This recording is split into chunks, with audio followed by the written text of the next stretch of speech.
The law of combined development of backward countries, in the sense of a peculiar mixture of backward elements with the most modern factors, here rises before us in its most finished form and offers a key to the fundamental riddle of the Russian Revolution.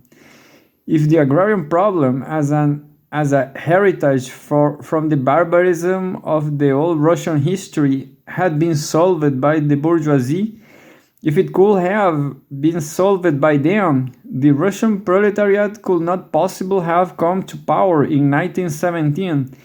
In order to realize the Soviet state, there was required a drawing together and mutual penetration of two factors belonging to completely different historic species. A peasant war, that is, a movement characteristic of the dawn of bourgeois development, and a proletarian insurrection, the movement signalizing its decline. That is the essence of 1917. 1. Narodnik is a general name for those non-Marxians who had originally hoped to accomplish the regeneration of Russia by going to the people, Narod, and out of whom developed the Social Revolutionary Party.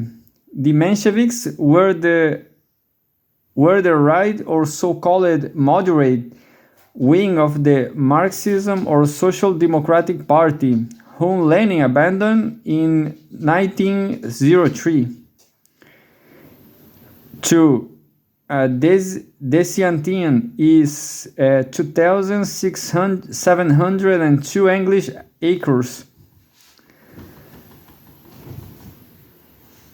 Chapter 4.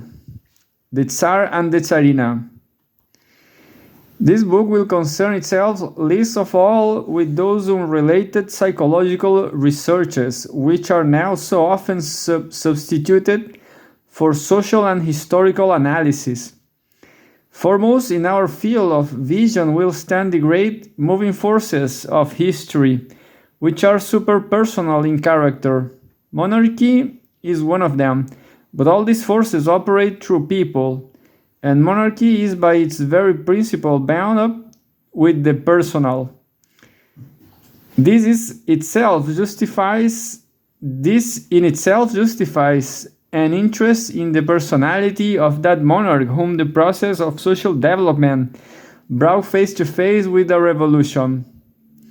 Moreover, we hope to slow in what follows, partially at least, just where in a personality the strictly personal ends, often much sooner than we think, and how frequently the distinguishing traits of a person are merely individual scratches made by a higher law of development.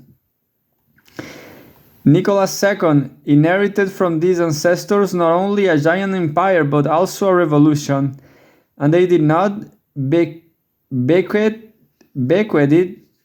him one quality which would have made him capable of governing an empire of even a province or a country or a county. To that historic flood which was rolling its billows each other closer to the gates of his palace, the last Romanov opposed only a dumb indifference. It seemed as though between his consciousness and his epoch there stood some transparent but absolutely impenetrable medium. People surrounding the Tsar often recalled after the revolution that in the most tragic moments of his reigns, at the time of surrender of Port Arthur and the sinking of the fleet at Tsushima, and 10 years later at the time of the retreat of the Russian troops from Galicia, and then 2 years later during the days preceding his abdication, when all those around him were repressed, alarmed, shaken. Nicholas alone preserved his tranquility. He will inquire, as usual, how many versts he had covered in his journeys about Russia. Will recall episodes of hunting expeditions in the past, anecdotes of official meetings. Will interest himself generally in the little rubbish of the day's doings, while thunders roared over him and lightnings flashed. "What is this?" asked one of his attendant generals. "A gigantic, almost unbelievable self-restraint, the product of breeding, of a belief in the divine predetermination of events, or it is inadequate consciousness?" The answer is more than half included in the question. The so-called breeding of the Tsar, his ability to control himself in the most extraordinary circumstances, cannot be explained by a mere external training. Its essence was an inner indifference, a poverty of spiritual forces, a weakness of the impulses of the will.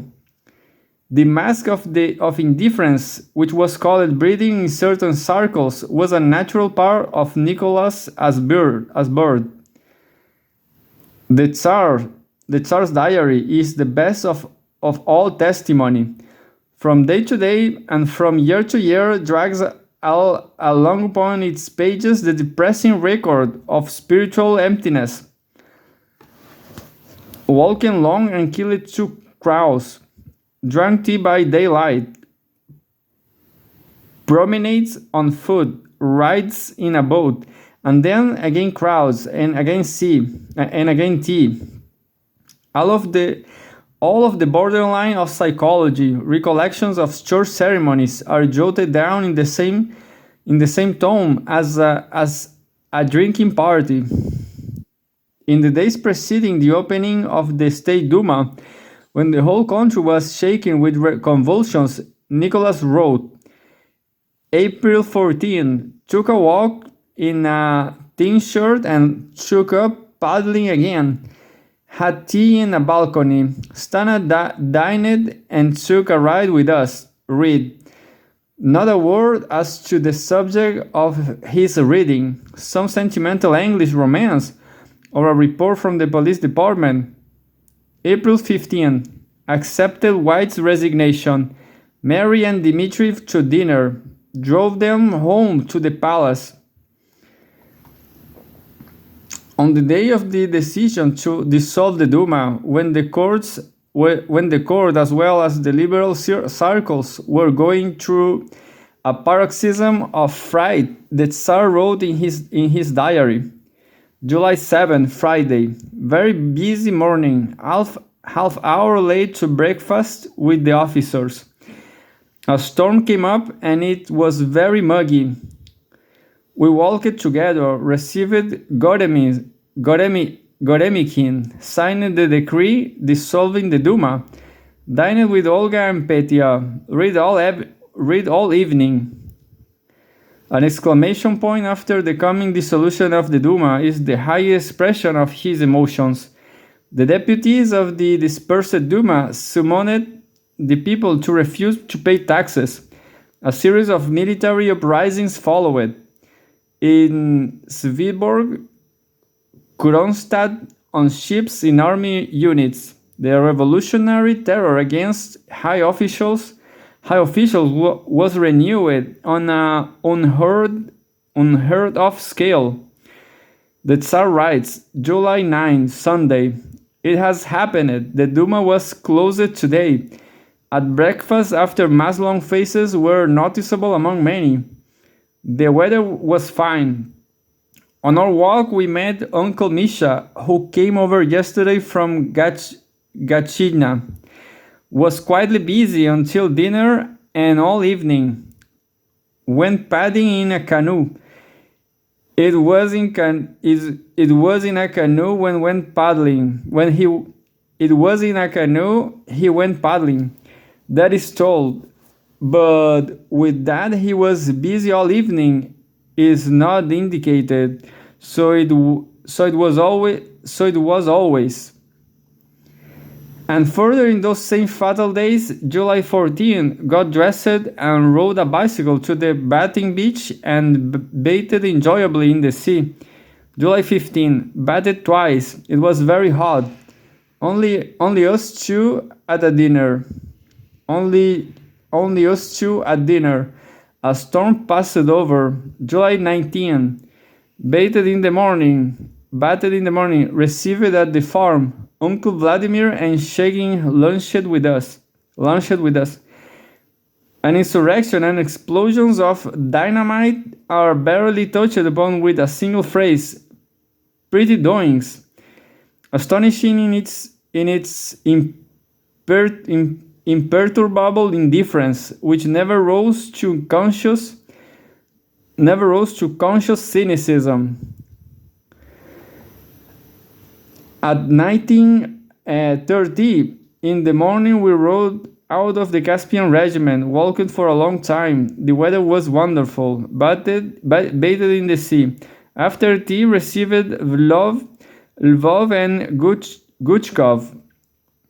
Not a word on the fact that this unexpected reception of the two liberals was brought about the attempt of Stolypin to include opposition leaders in his ministry. Lvov, the future head of the provisional government, said of that reception at the time, "I expected to see the sovereign stricken with grief, but instead of that, there came out to meet me a jolly sprightly fellow, in a raspberry-colored shirt. The Tsar's outlook was not broader than that of a minor police official. With this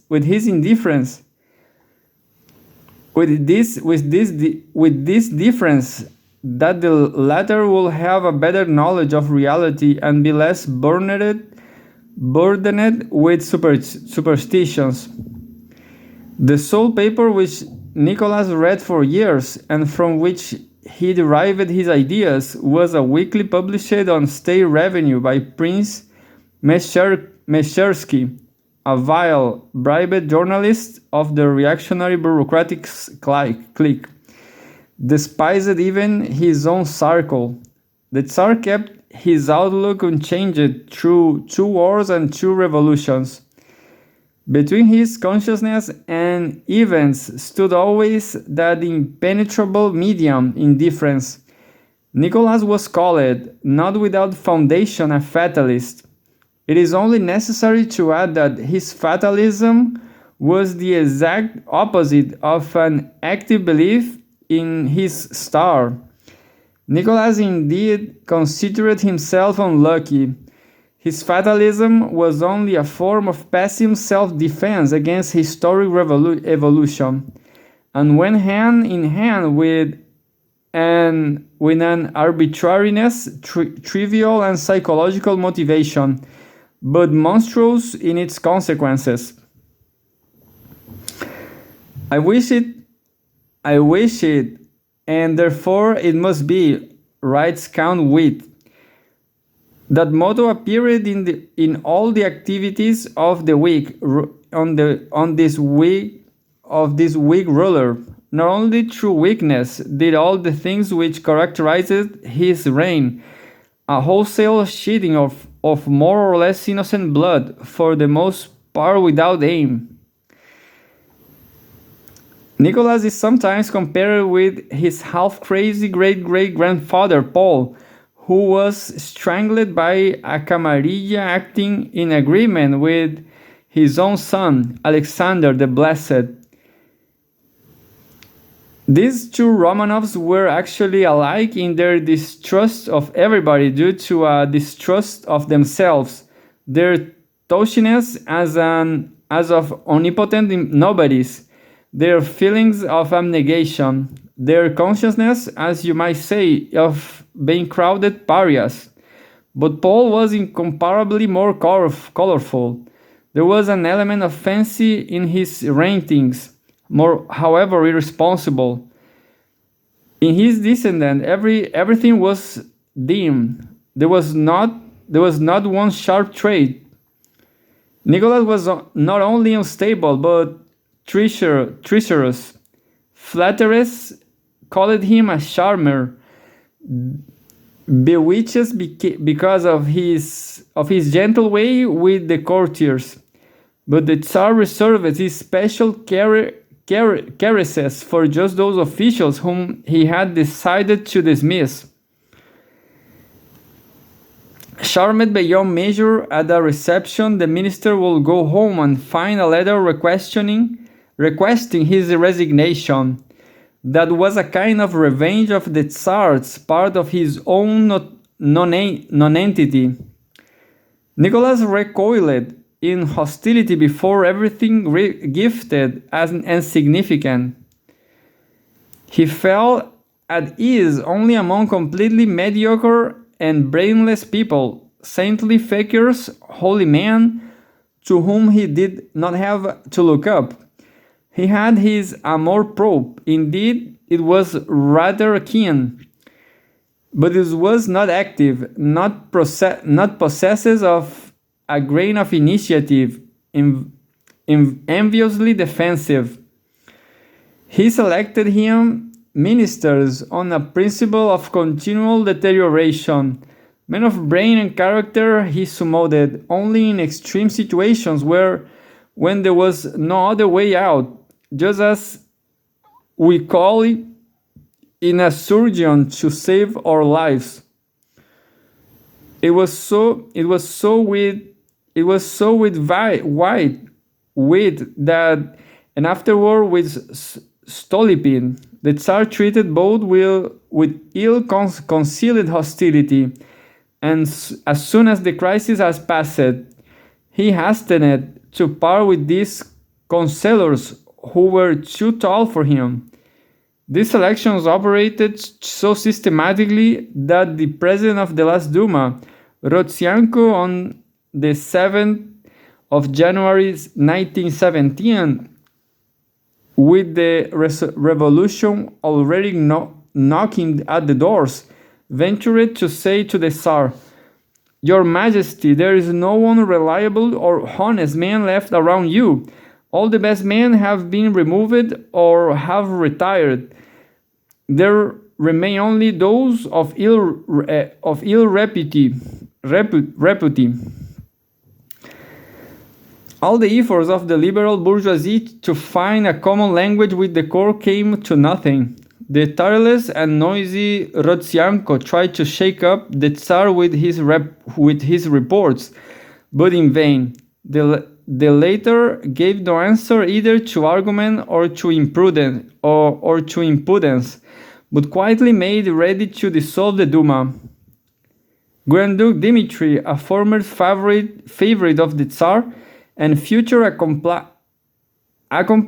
accomplice of the murder of Rasputin, complained to his colleague, Prince Yusupov, that the Tsar at headquarters was becoming every day more indifferent to everything around him.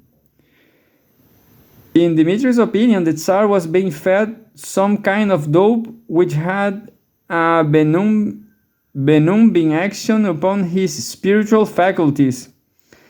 Rumors went round, writes the liberal historian Milyukov, that this condition of mental and moral apathy was sustained in the Tsar by an increased use of alcohol. This was all fancy of exaggeration. The Tsar had no need of narcotics. The fatal dope was his blood.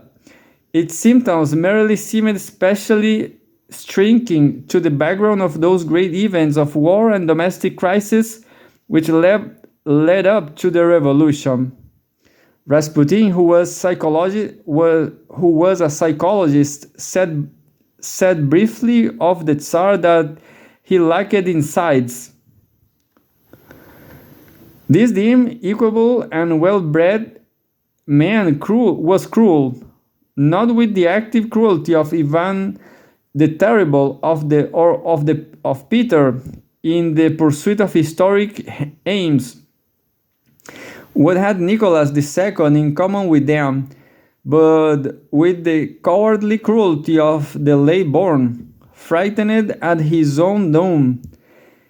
At the very dawn of his reign, Nicholas praised the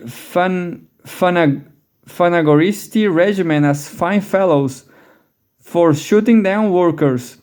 He always read with satisfaction how they flogged with whips the bomb-haired girl students or cracked the heads of defenseless people during Jewish pogroms. This crowned black sheep gravitated with all his soul to the very dregs of society, the Black Hundred hooligans. He not only paid them generously for the state treasury, but loved to chat with them about their exploits, and would pardon them when they accidentally go mixed up in the murder of an opposition deputy. Witt, who stood at the head of the government during the putting down of the first revolution, was writing in his memoirs, when news of the useless cruel antics of the chiefs of those detachments reached the sovereign, they met with his approval, or in any case his defense. In answer to the demand of the Governor-General of the Baltic States that he stop a certain Lieutenant Captain Richter, who was executing on his own authority and without trial non-resistant persons. The Tsar wrote on the report, a fine fellow. Such encouragements are innumerable. This charmer, without will, without aim, without imagination, was more awful than all the tyrants of ancient and modern history.